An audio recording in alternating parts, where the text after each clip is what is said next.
मानेगाव येथील आमची जे आरोग्य केंद्र आहे, प्राथमिक आरोग्य केंद्र, हे अनेक वर्षापासून खराब अवस्थेत आहे, जीर्ण झालं आहे आणि त्याचा अहवाल देखील आला आहे.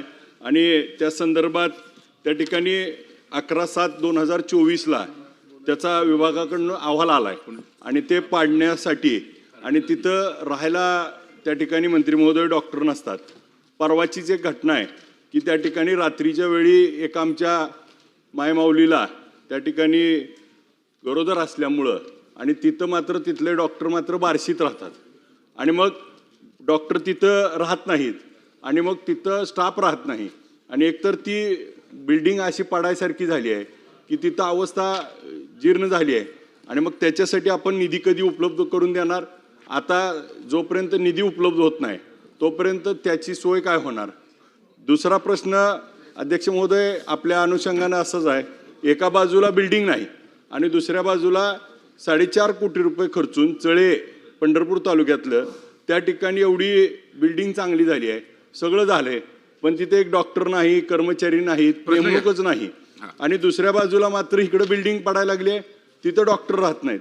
परवाची एक घटना माझ्याच मतदारसंघात कालचीच, उमरे पागे म्हणून माझ्या गावात आहे, स्कूल बसचा आणि टिप्परचा ॲक्सिडेंट झाला प्राथमिक आरोग्य केंद्रापासून 100 मीटर अंतरावरती. पण तिथं ज्यावेळेस सगळ्यांनी त्या लहान मुलांना नेलं तर तिथं डॉक्टर नव्हता, कंपाऊंडर नाही किंवा तिथं नर्स नाही आणि मग त्या ठिकाणी देखील आपण बिल्डिंग बांधली आहे आणि मग तिथं जर डॉक्टरांना राहायसाठी एकतर क्वार्टर्स नाहीत आणि जिथं आहेत तिथं डॉक्टर राहत नाहीत, ते बार्शी किंवा शहराच्या ठिकाणी माड्यात नोकरी करणार आणि मग माझ्या माढा शहरामध्ये त्या ठिकाणी ग्रामीण रुग्णालय तिथं असणाऱ्या डॉक्टर नवीन आल्यात त्या देखील अशाच पद्धतीनं स्पेसिफिक प्रश्न घ्या. प्रश्न त्यांना दिलाय साहेब. स्ट्रक्चर ऑडिट होऊन 1 वर्ष लुटलं तरी देखील अजून तिथं निधी नाही आणि निधी कधी उपलब्ध होणार आणि इथं स्टाफ नाही, वेळेवर येत नाही आणि डॉक्टर मुक्कामी राहणं अपेक्षित आहे तर ते मुक्कामी राहत नाहीत. त्या संदर्भातच विचारतोय साहेब. आणि मंत्री महोदय, ग्रामीण रुग्णालयात देखील हीच अवस्था आहे, तिथले डॉक्टर देखील तिथं राहत नाहीत आणि सोय त्या ठिकाणी सेवा देत नाहीत. माननीय मंत्री महोदय. अध्यक्ष महोदय, सन्मान्य सदस्य श्री अभिजितजी पाटील साहेबांनी एक 2-3 प्रश्न जे विचारले त्यातला एक महत्त्वाचा पहिला त्यांनी जे प्राथमिक आरोग्य केंद्र मानेगाव तालुका माढा इथली इमारत की ज्याचं स्ट्रक्चरल ऑडिट झालं आहे आणि प्रत्यक्षात त्याच्या निधी लावून ते प्रत्यक्ष कार्यान्वित करण्याबद्दल कधीपर्यंत करणार असं विचारलं आहे. तर आपल्याकडून जो प्रस्ताव स्ट्रक्चरल ऑडिट झालं आहे PWDकडे ते इमारत निर्णय करण्यासाठी गेलेले आहे. DHOनी DPTCकडे प्रस्ताव दिला आणि त्या प्रस्तावाप्रमाणे तात्काळ निधी DPTCकडे उपलब्ध करून देण्यासाठी आपण सगळ्यांनी प्रयत्न केले.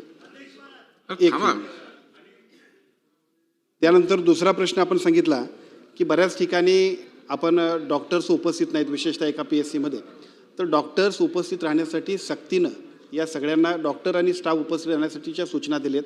विशेषतः प्रत्येक गोष्टीची नोंदणी सक्तीची केली असल्यामुळे अशा पद्धतीचा प्रकार जर असेल तर त्याच्यावरती कडक कारवाई करण्यात येईल.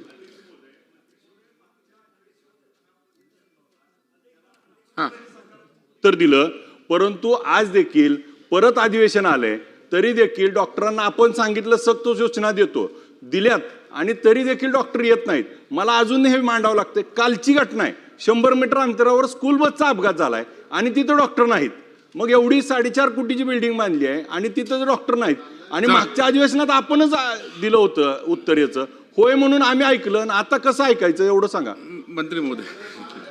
अध्यक्ष महोदय, डॉक्टर आणि किंवा स्टाफनं उपस्थित असणं हे कंपल्सरी आहे. तो त्यांच्यासाठी अतिशय बंधनकारक असल्यामुळं अशा पद्धतीचा गैरप्रकार झाला असेल तर आजच्या आज चौकशी करू आणि जे संबंधित असतील त्यांच्यावरती कडक कारवाई करू. चला राजेश पवार थोडक्यात. धन्यवाद अध्यक्ष महोदय.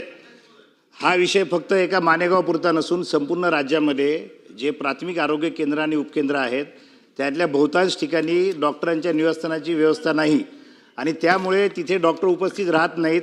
अध्यक्ष महोदय, ग्रामीण भागामध्ये सर्व शेतकरी आणि गोरगरीब रुग्ण राहतात, त्यांना खाजगी दवाखाने परवडत नाहीत आणि म्हणून मला स्पेसिफिक या ठिकाणी सन्मान्य आरोग्यमंत्र्यांना प्रश्न विचारायचा आहे की संपूर्ण राज्यामध्ये नांदेड जिल्ह्यासह जे प्राथमिक आरोग्य केंद्र आणि उपकेंद्र आहेत त्या ठिकाणच्या निवासस्थानाची व्यवस्था आपण टाईम बाउंड वेळेमध्ये करणार का, हा पहिला प्रश्न. दुसरा प्रश्न अध्यक्ष महोदय, या सर्व रुग्णालयांमधले रिक्त पदे आपण कधीपर्यंत भरणार आहात. आणि तिसरा अत्यंत गंभीर या ठिकाणी एक विषय झाला अध्यक्ष महोदय, नांदेड जिल्ह्यामध्ये मुखेड तालुक्यातील मेथी गावची एक भगिनी होती, तिला 108 ॲम्ब्युलन्स जेव्हा तिने कॉल केला तर ॲम्ब्युलन्स उपलब्ध नाही म्हणून सांगितलं. ती रिक्षाने निघाली दवाखान्याकडे आणि रस्त्यामध्ये तिला त्या ठिकाणी शेतामध्ये नेऊन तिथं त्या ठिकाणी ब्लँकेटचा आडोसा घेऊन तिची प्रसूती झाली. त्यामुळे 108ची सेवा पूर्णपणे बारगळलेली आहे. त्याबद्दल सुद्धा आपण पुनर्विचार करून ती सेवा सुरळीत मंत्री करणार का? अध्यक्ष महोदय, सन्मान्य आमदार साहेबांनी जो प्रश्न विचारला की एका बाजूला डॉक्टर्सना आपण बायोमेट्रिकची सक्ती केलेली आहे. आता डॉक्टर्सने सगळ्या स्टाफला बायोमेट्रिकची सक्ती केली आणि त्याच्यामध्ये जो कोण दिरंगाई करेल त्याच्यावरती कडक कारवाई करण्याबद्दल सुद्धा डिपार्टमेंटनं अतिशय चांगली मोहीम घेतलेली आहे. आता दुसरा मुद्दा की आपण एका बाजूला हॉस्पिटल जरी असलं तरी रेसिडेन्शियल सुविधासुद्धा व्हायला पाहिजे अशा पद्धतीचा आपला आग्रह आहे. आणि तो आग्रहही बरोबर आहे, कारण इमारतीमध्ये ज्या पद्धतीनं हॉस्पिटल योग्य पद्धतीनं काम करतं आहे त्याच पद्धतीनं तिथं रेसिडेन्शियल सुविधा व्हायला पाहिजेत. आता 15 वित्त आयोग असेल, नॅशनल हेल्थ मिशन असेल आणि स्टेट बजेट असेल, या सगळ्यांमधून अशा पद्धतीच्या हॉस्पिटलसाठी सुद्धा एक कालबद्ध आराखडा तयार केला आहे आणि त्या आपल्या सगळ्यांच्या सूचनेप्रमाणे प्राधान्यक्रमानं आपण ह्या सगळ्या निवासाची व्यवस्था सुद्धा करणार आपण आहोत. चला शेवटचा प्रश्न